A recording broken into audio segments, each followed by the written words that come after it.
بصدق ربا وعرفت بحق معناه.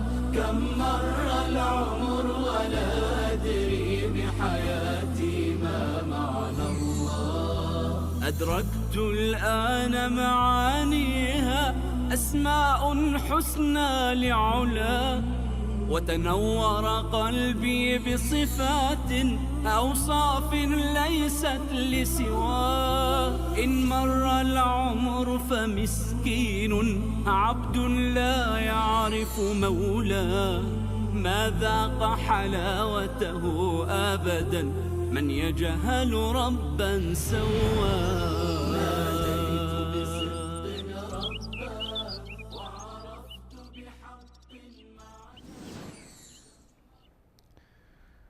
الحمد لله رب العالمين والعاقبة للمتقين، وصلى الله على نبينا محمد وعلى آله وصحبه أجمعين. بینندگان عزیز و ارجمند، السلام علیکم و رحمت الله و برکاته. یکی از نامه‌های پروردگار من و شما الصمد هست و قطعا خیلی از بندگان الله متعال رو دیدید که نامشون عبد الصمد هست، یعنی بنده اللهی که صمد هست. نام صمد قطعا میدونید که در کجای قرآن اومده؟ در سوره اخلاص که همه آن را حفظ هستید. قل هو الله احد الله الصمد.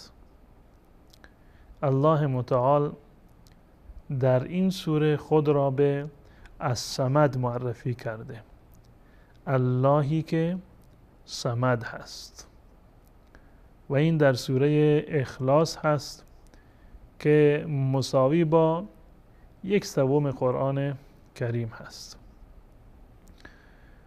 در روایتی که امام بخاری رحمت الله علیه ذکر کرده، حضرت ابو سعید خدری رضی الله تعالی عنه میگوید که یک روزی رسول الله صلی الله علیه و سلم فرمودند که ایعجز احدکم ان یقرأ ثلث القرآن فی لیله؟ مگر شما نمیتوانید که در یک شب 1/3 قرآن را بخوانید؟ این کار سختیه برای شما. همه میتوانید که در هر شب ثلث قرآن را بخوانید. اصحاب رسول الله صلی الله علیه و سلم گفتند که یا رسول الله اینا یطیق ذلک؟ یا رسول الله، ای پیامبر، ای رسول الله، چه کسی میتواند که هر شب 1/3 قرآن را بخواند؟ رسول الله صلی الله علیه و سلم فرمودند که الله الواحد الصمد ثلث القرآن. الله الواحد الصمد ثلث القرآن، یعنی سوره‌ای که این گونه آغاز می شود قل هو الله احد الله الصمد، این 1/3 قرآن هست، یعنی سوره اخلاص که این توصیف برای الله متعال ذکر شده که الواحد الصمد، قل هو الله احد الله الصمد لم یلد ولم یولد ولم یکن له کفوا احد. این سوره با این عظمتی که دارد بیانگر نام الصمد هست و نام الصمد یکی از نامه‌های حسنای پروردگار هست. الله الصمد، اللهی که صمد هست. صمد در زبان عربی یک سری معانی گسترده‌ای را دارد. با یک کلمه و 2 کلمه نمی شود که معنی صمد را بیان کرد. صمد یک کلمه بسیار جامع و بسیار معنی هست که برای بیان معنیش نیاز به تعبیر دارد، نیاز به چندین جمله و چندین عبارت دارد. حضرت عبدالله ابن عباس رضی الله تعالی عنه آنگونه که امام ابن جریر طبری رحمت الله علیه در تفسیر خودش ذکر کرده، ایشون آمدند و کلمه الصمد را و نام الصمد را برای ما تشریح کردند. حضرت عبدالله ابن عباس رضی الله تعالی عنه که معروف هستند به مفسر قرآن، حبر الامه، و رسول الله صلی الله علیه و سلم برایشون دعا کرده بودند که الله متعال علم تأویل را و تفسیر را به ایشان یاد بدهد و به عنوان مفسر قرآن و حبر و دانشمند امت معروف است.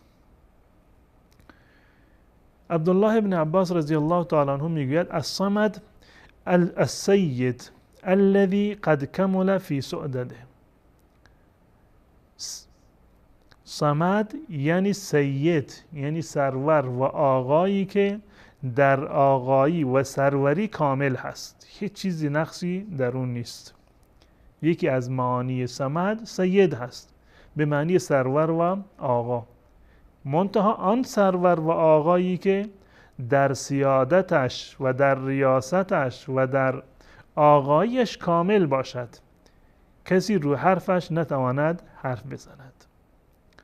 و الشریف الذي قد کمل فی شرفه. الصمد یعنی شریف، یعنی بزرگوار، که کسی از او بزرگوارتر نباشد، در بزرگواری و در شرافت کامل باشد، یعنی هیچ گونه نقص و عیب و ایرادی نداشته باشد. و العظیم الذي قد کمل فی عظمته. بزرگ و با عظمت که در عظمت خودش کامل هست، یعنی این که تمام معانی عظمت و بزرگی را داشته باشد. و حلیم، آن حلیمی که در حلمش کامل باشد. و الغنی، آن غنی که در غناش و در بی‌نیازیش کامل باشد. و جبار، آن جباری که در جبروتش کامل باشد. و العالم الذي کمل فی علمه، عالمی که علمش کامل و بی نقص باشد. و حکیمی که در حکمتش کامل و بی نقص باشد. این رو فرمودن معنی از صمد هست. و هو الذي کمل فی انواع الشرف و السعدت. صمد آن ذاتی و به آن ذاتی گفته می شود که در تمام معانی شرافت و سروری و بلندی کامل و بی‌نظیر باشد. و هو الله سبحانه هذه صفته لا تنبغي الا له. و کسی که صمد هست و کسی که این همه صفات را با این کیفیت دارد، او الله هست و کسی غیر از الله این صفات را ندارد. پس بنابراین وقتی که ما میگیم که الله متعال صمد هست، یعنی این که تمامی این صفات را دارد. سید هست، شریف و عظیم هست، حلیم و حکیم هست، غنی و جبار هست، عالم هست، که تمامی این صفات را در کامل ترین وجه دارند. یعنی ذاتی که در سیادت خودش و در بزرگی و آقایی خودش تمامی صفات عظمت را و صفات سیادت را دارد. در زبان عربی احیانا به رئیس قبیله هم، چون که از نظر صفات معمولا از بقیه برتر هست، از نظر عقل و ذکاوتش و از نظر قدرتش و از نظر شرف و عظمتش معمولا از دیگران بیشتر هست، در زبان عربی احیانا به رئیس قبیله هم صمد گفته می شود. یعنی به این معنی که سیادت دارد، ریاست دارد، شرافت دارد. یعنی اون سیدی که مطاع هست، آقا و سروری که همه حرفشنوی اون هستند، در زبان عربی به اون صمد گفته می شود. و یکی از معانی صمد در زبان عربی یعنی آن ذات بی نیازی که همه مردم نیازهای خودشان را به او عرضه می کنند. مسمود هست و مقصود هست، یعنی هر کسی که ضرر و زیانی دیده، هر کسی که احتیاج و نیازی دارد، به سوی او رو می آورد. این یکی از معانی صمد هست. صمد یعنی ذات بی نیازی که همه نیازمند او هستند. صمد یعنی ذاتی که از او چیزی به وجود نیامده نه فرزندی از اون به دنیا آمده و نه خودش صاحب پدری بوده و از پدری به دنیا آمده. صمد هست بدین معنی که کسی از او به وجود نیامده. صمد در زبان عربی معنی دیگرش به معنی علو هست، کسی که بسیار بالا هست و کسی که مقام بسیار عالی را دارد. در زبان عربی مثلا اگر گفته می شود بناء مصمد که از ماده صمد هست، یعنی یک بناء مرتفع و بسیار عالی. این یکی از معانی صمد هست، یعنی این که الله متعال در تمامی این صفات و در تمامی این ویژگی هایی که در کلمه الصمد و در نام الصمد هست، الله متعال تمام این معانی و شرافت را دارد. پس بنابراین نمی شود که صمد را با یک کلمه و یک جمله ترجمه کرد. تمام این معانی را که از نظر لغوی کلمه صمد دارد، تمام اینها در ذات الله متعال جمع هست. وقتی که ما میگوییم که الله متعال صمد هست، یعنی این معانی، یعنی این که الله متعال سید و سروری هست که تمام مردم و مخلوقات از او طلب نیاز می کنند و او از همه بی نیاز هست و در عظمتش و در حلمش و در شرافتش و در حکمتش و در علمش و در غنا و بی نیازیش و در تمام صفات سیادت و بزرگی از همه پیشتر هست. همه نیازمند او هستند و او نیازمند هیچ کس نیست. این یعنی صمد. صمد یعنی کسی که مسمود هست، مقصود مردم هست، یعنی ذاتی که تمام نیازمندان نیاز خودشان را به او برمیگردانند، از او طلب نیاز می کنند. و الله متعال به اندازه صمد هست و در غنای خودش و در بینیازی خودش چنان بینیاز هست که الله متعال می‌فرماید که ای بنی آدم، ای انسانها، اگر تمام شما از آدم گرفته تا خاتم و تمام انسانها و تمام انس و جن در یک میدانی جمع بشوند و از الله متعال هر چرا که میخواهند عرضه بکنند، طلب بکنند از الله متعال و الله به همهشان هر چرا خواستند بدهد، ما نقص ذلك من ملکی مما عندی شیء، اینها از ملک من و از آنچه نزد من هست هیچ چیزی رو کم نمی کند، فقط مانند این است که سوزنی رو در دریا بزنید و بیرون بکشید. واقعا چنین ذاتی صمد هست، بی نیاز هست که تمام مردم نیازمند او هستند و او نیازمند هیچ کس هست. اگر نیاز همه را هر چرا خواسته باشند، آنچه را که نیاز دارند و نیاز ندارند از الله بخواهند و به همه الله متعال نیازشان را بدهد و آنها را بی نیاز بگرداند، هر چه خواستند بدهد، در ملک الله متعال چیزی کم نمی شود. و از پادشاهی الله متعال و از بی نیازی الله متعال و از مال و ملکی را که نزد الله متعال هست چیزی کاسته نخواهد شد.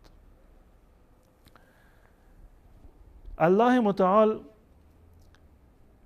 کسی مثل خود ندارد، صمد هست و بی نیاز هست. ما انسانها که نیازمند غذا هستیم، یکی از معانی صمد این هست که مانند انسان نیست که شکم داشته باشد و نیازی به غذا داشته باشد. وقتی که ما میگیم الله متعال صمد هست، یعنی الله متعال نیازی به آب و غذا ندارد. و الله متعال میفرماید که و ما خلقت الجن والانس الا لیعبدون، من جن و انس را نیافریدم مگر برای این که مرا عبادت بکنند. میفرماید که من از شما رزقی را ندارم، من از شما رزقی را طلب ندارم، شما را نیافریدم که به من رزقی بدهید. ما اريد منهم من رزق و ما اريد ان یطعمون، من از انسانها رزقی رو طلب نمی کنم، نمیخواهم که به من غذایی بدهند، زیرا که الله متعال بی نیاز هست، نیازی به غذا ندارد. الله متعال صمد هست به این معنی که الله متعال نمی میرد و برای همیشه زنده هست و کسی از الله متعال ارث نمی برد، زیرا که الله متعال همیشه زنده هست و نمی میرد و الله متعال مثل مانندی ندارد، فرزندی ندارد. کسی از الله متعال به وجود نیامده که بعد از الله متعال ارث ببرد. الله متعال صمد هست به این معنی که الله متعال بسیار عالی هست و بسیار رفیع القدر و بلند مرتبه هست و هیچ انسانی و هیچ مخلوقی به اندازه الله متعال نمی رسد، بلکه الله متعال در سیادت و سروری و در بی‌نیازی خودش بی‌نظیر هست. لم یکن له کفوا احد، یعنی این که الله متعال بی‌نظیر و بی‌مثیل هست. الله متعال در تمامی صفات خودش، در ذات خودش، در اسما و صفات خودش هیچ گونه شبیه و مثیل و مانندی رو ندارد. هر صفت خیری رو که شما تصور بکنید، هر صفت کمال و جلالی رو که شما تصور بکنید، الله متعال آن صفت را به صورت کاملتر و برتر دارد. و هر چیزی را که شما تصور بکنید که الله این گونه هست یا فلان گونه باید باشد، الله متعال متفاوت از آن هست.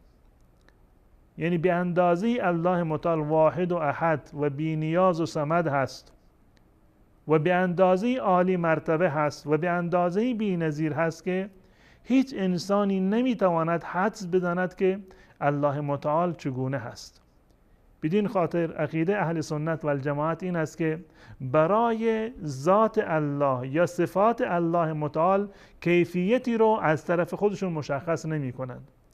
یعنی قائل به جسمانیت الله متعال که الله متعال جسمی چنین و چنان دارد و چنان کیفیتی رو دارد، نه برای ذات و نه برای صفات الله متعال چنین کیفیتی رو بیان نمی کنند، بلکه معتقد هستند که لیس کمثله شیء، الله متعال در اوج عزت و در اوج کمال و در اوج جلال و جمالش بی نظیر هست، مثیل و مانندی رو ندارد. و ما قدر الله حق قدره، و به هیچ عنوان الله متعال را تصور نمی کنند از طرف خودشون که الله متعال چنین و چنان هست.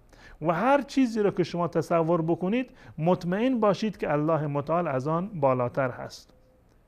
و ما قدر الله حق قدره، یعنی شما جایگاه و منزلت الله متعال را آنگونه که هست نمی توانید تصور بکنید.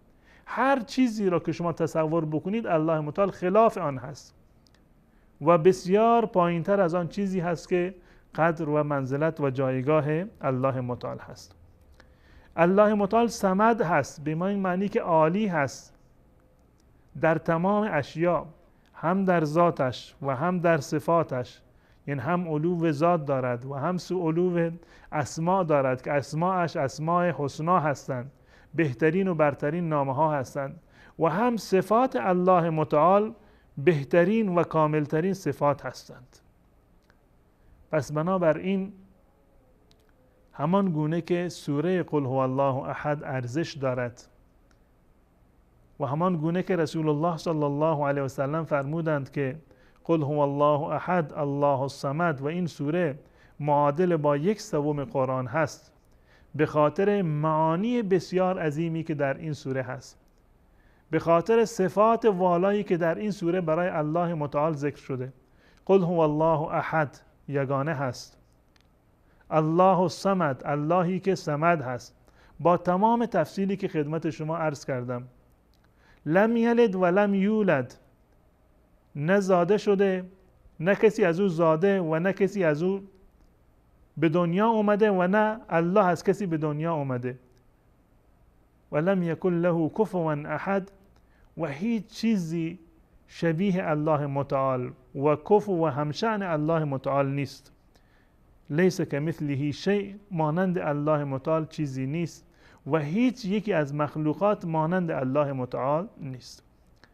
نتیجه این که ما میدانیم که الله متعال صمد هست در عظمتش و در سیادتش، در علمش، در غنا و ثروتش، در حلمش، در حکمتش و در تمام این موارد به بالاترین درجه هست، لازمش این است که مسمود و مقصود ما باشد. اگر دعایی داریم فقط از اون بخواهیم، زیرا که از هر کسی دیگر غیر از الله که بخواهیم خودش نیازمند هست و آن کسی که خودش نیازمند هست نیاز کسی دیگر را برآورده نمی کند. خود اون نیازمند این پروردگار هست، ما هم نیازمند پروردگار هستیم. پس ما نیازمندان نباید نیاز خودم را پیش نیازمندان دیگر عرضه بکنیم، بلکه فقط و فقط از ذاتی که بی نیاز هست و صمد به تمام معنا هست باید طلب حاجت بکنیم و فقط چنین پروردگاری را که صمد هست پرستش بکنیم و فقط چنین ذاتی میتواند که در دنیا و آخرت ما را سرفراز و سربلند بگرداند. تا برنامه دیگر و مطلبی دیگر شما را به الله متعال می سپارم و السلام علیکم و رحمت الله و برکاته.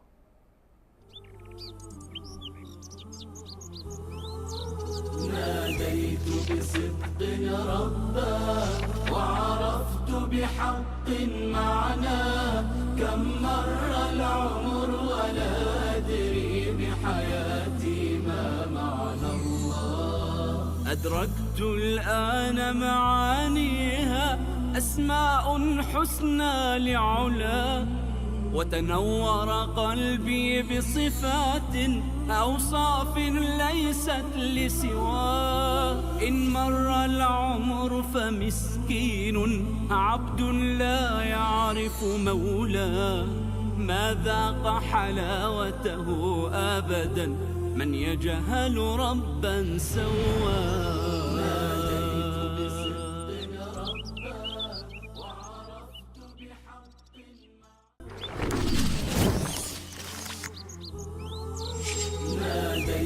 بصدق ربا وعرفت بحق معناه كم